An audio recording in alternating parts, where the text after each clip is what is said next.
sections. Diba? Ayan. Let's say this is our steel beam I section. And then, let us try to draw the stress diagram nito. Pag nilagyan ko ng bending moment. So, para makita natin kung ano talaga yung nangyayari sa beam mo, unti-untiin natin yung paglagay ng bending moment. Start tayo sa mahina muna, paunti-unting lumalakas para nakikita nyo kung ano yung nagiging itsura ng stress diagram gradually. Ba? So, ganito. Sabi nga natin, if you really want to know how this section will react on the moment, we should know the stress-strain diagram of the material it is made of.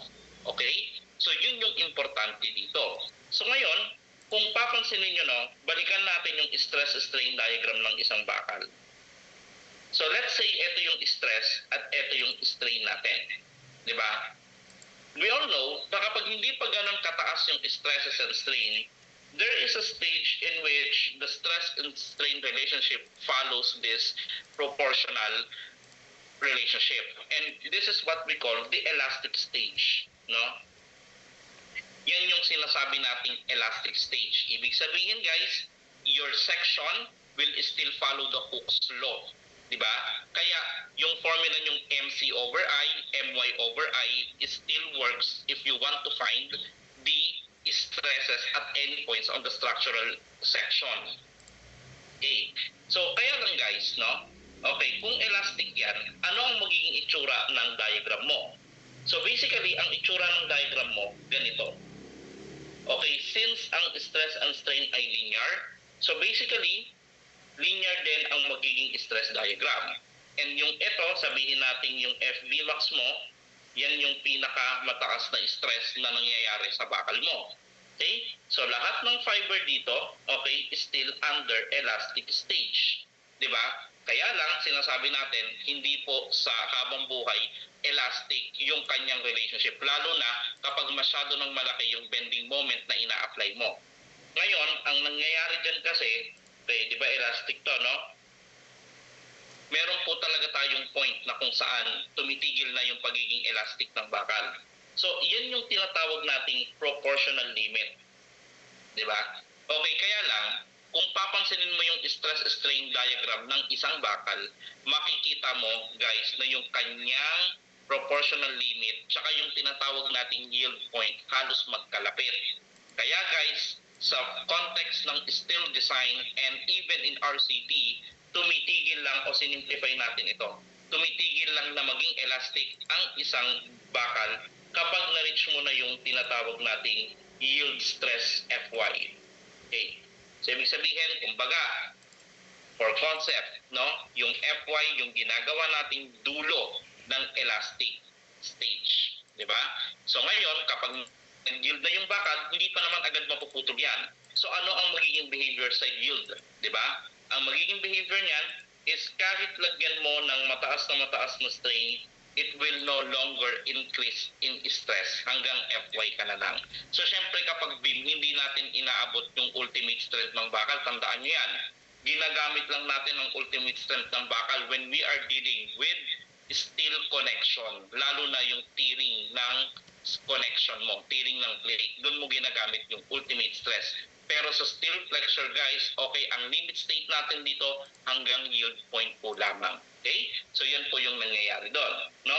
Ngayon, pag-usapan natin, di ba? Let's say, unti-unti natin i-increase yung moment. So, basically, kung unti-unti mong ini-increase yung bending moment nito, unti-unti ding nag-i-increase yung stresses. So, habang unti-unti siyang nag-i-increase, there will come a time, guys, no, na yung maximum bending stress dito sa pinakadulo, ma-reach na yung tinatawag na Fy. So, yun ang sinasabi natin. So, sir, nag-Fy na po yung dulo. Paano po yung ibang fiber? So, tandaan, kung yung dulo pa lang o yung pinakamataas na stress pa lang yung nagiging Fy, ang mangyayari, yung ibang fiber is still under elastic. Naintindihan niyo yung sinasabi ko, no? Still under elastic pa yan. So, ngayon, ang ano naman yung tawag dun sa moment na in-apply mo? So, kaya meron tayong tinatawag na first yield moment or tinatawag nating that is M yield, no? Okay, so do not confuse it sa plastic moment capacity. Magkaiba yon. So when you say first yield moment, it is the moment when you apply it, the maximum bending stress will reach exactly the value of Fy. So ibig ko pong sabihin, no? Okay, halos lahat pa rin ng fiber dyan, 99.999% elastic pa rin naman. Kasi yung dulo pa rin naman, dulo lang naman yung naging Fy. So ibig sabihin guys dito, no? Okay, dito sa stage na to, okay, you are still considering your beam as fully elastic stage. Ayan. Ngayon, kung fully elastic pa rin at ganyan yung diagram mo, technically, yung paggamit ng FB which is equal to My over I is still valid. Pwede pa rin yan hanggat fully elastic yung section mo. So if you want to get FB max o yung maximum bending stress, alam natin, we have what we call MC over I. Or in other context of the books, that is what? Moment over I over C. So syempre, by common sense guys, when we talk of beam, isa lang yung bending direction natin, we are talking about bending moment, let's say, about x-axis. No? Ito yung ating neutral axis. Diba? Kaya ganyan natin, M about I about X. Diba? Kaya etong ano na to, itong denominator na to, okay, pwede kong sabihin, yan yung S sub X. Ano ang tawag dito? Ito yung tinatawag nating elastic section modulus. Okay? So tatandaan class ha, dapat may word na elastic. So ibig sabihin, kaya nga may word na elastic because this formula is only valid provided the fibers in the steel is still in fully elastic condition. Diba? So yun ang nangyari. Yan yung first yield moment. Pag in-apply mo yan, okay, yung fiber mo, yung pinakamalayong fiber mo, magiging equal dun sa Fy. So kaya kung tutuusin, ang sinasabi ng logic na to, tandaan nyo, provided kapag yung bending moment na in-apply mo, no, is less than or equal to the first yield moment, so therefore, your section is still under elastic condition. Diba? And MC over I or MX over S about X is still valid. Okay? Kaya dapat alam mo kung ano yung first yield moment para malaman mo kung applicable pa ba yung MC over I. Okay? So, ngayon, ganito class, no? Sir, hanggang M yield lang ba ang lakas ng ating steel beam? Hindi po. Ang sabi ko nga, beam is a ductile material. Kapag nag-yield yan, hindi agad napuputob yan. So, ibig sabihin pala, sir, pwede ko pang dagdagan yung bending moment beyond M yield. Pwede. So, ano po, sir, yung mangyayari? Ganito yon. Di ba, halimbawa, nag-yield na tong Fy mo na to, dun sa first yield. Sir, paano pagka binend ko pa? Okay? Ang mangyayari, mag-i-increase ng stress yung ibang fiber. Eh, sir, ano nangyayari dun sa pinakadulo na Fy na? Wala, hanggang Fy na lang din. So ano mangyayari? Ang mangyayari, pag dinagdagan mo pa yung bending moment mo, okay, some of the fibers will yield. Okay, but not all pa. Kasi hindi pa naman ganun kalaki yung dinagdag mo. Okay, so ibig sabihin meron tayong stage na kung saan yung ibang fiber nag-yield na, yung iba hindi pa. Okay, ano ang tawag dito sa stage na to? Ito yung tinatawag nating elastoplastic stage. Di ba? Ito yung tinatawag nating elastoplastic stage. Okay? And then, so, pwede mo pa pong dagdagan ng bending moment? Pwede pa naman. Kasi meron pa namang bakal na nasa elastic pa. So, habang dinadagdagan mo yung bending moment, paunti-unti, there will come a time na lahat ng fiber mo ay mag-yield na. Di ba? Okay, so ganyan ang magiging itsura ng ating